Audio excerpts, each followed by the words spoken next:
Wop bam balloon bam bam bam bam to the boot, oh to the boot. Cleveland calls itself the birthplace of rock and roll. It was a local DJ here who first named the music.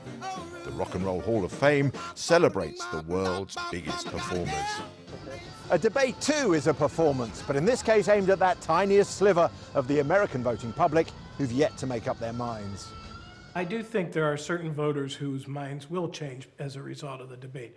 There's still a group of undecided voters, somewhere between 5 and 10%, and so they're certainly going to be paying attention and tuned in. But I also think it's about mobilization and motivation. And so whether voters are energized enough and enthusiastic coming out of the debate to actually go and vote. And so the difference in winning and losing could be based on how excited and energized people are coming out of this debate. The two campaigns have spent the past few days trading insults. That's what you call a really dishonest, dumb politician. A dumb guy, a dumb guy. Always known as a dumb guy. He doesn't know how to debate the facts because he's not that smart. He doesn't know that many facts. Donald Trump's plan tonight is blindingly obvious. Over 90 minutes, he has to make voters doubt that his opponent is up to the job. At 77, Joe Biden is obviously not the man he was 10 or even 5 years ago. The question is he as far gone as the Trump campaign is trying to make out? And in addition to that, we have to make sure that we are in a position that we are. You're kidding me. How old are you, 17? No. 5. So far, Joe Biden has avoided any tough questioning. The pandemic has allowed him to keep his public appearances to a minimum. Press questions have been carefully screened. Tonight, though, there'll be no hiding place.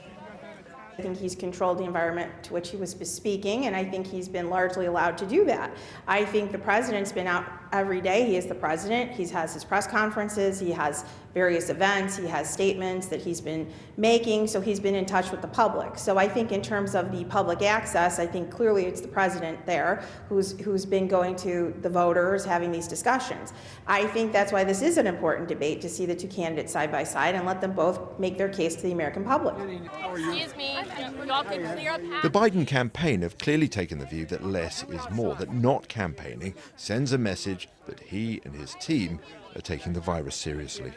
Might Joe Biden be accused of playing it safe? Yes, but it's also it's safe politically, but it's also safe from a public health perspective.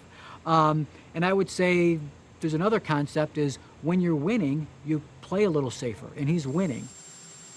One thing that the Biden team are going to have to do is decide how to react when Donald Trump inevitably gets personal. He's likely to bring up allegations against Mr. Biden's son, Hunter, and his business dealings. The son didn't have a job.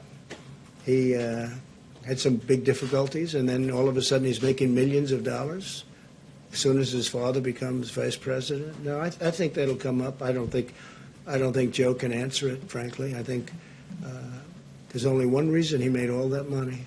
If you try to out-insult or you try to, stoop to that level, you're not going to win. He will not defeat Donald Trump by getting better insults. There may be a point where you make a quick statement like, I'm sorry, Mr. Trump, but you don't have any standing to talk about one's family. Just a quick one-liner, just to put him on his heels, but you just don't go down the rabbit hole. Joe Biden can't win playing that game. So will any of this matter?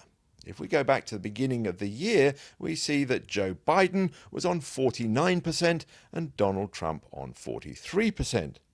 Skip forward to see the same polling average today, and Joe Biden is on 49% and Donald Trump on 43%. So despite all that's happened over the past 10 months in one of the most traumatic years in American history, according to the polls, nothing has moved. Inside this venue tonight, Donald Trump needs to land a huge blow to shift his fortunes. If the polls are right, Joe Biden need only stay on his feet and look more or less alert.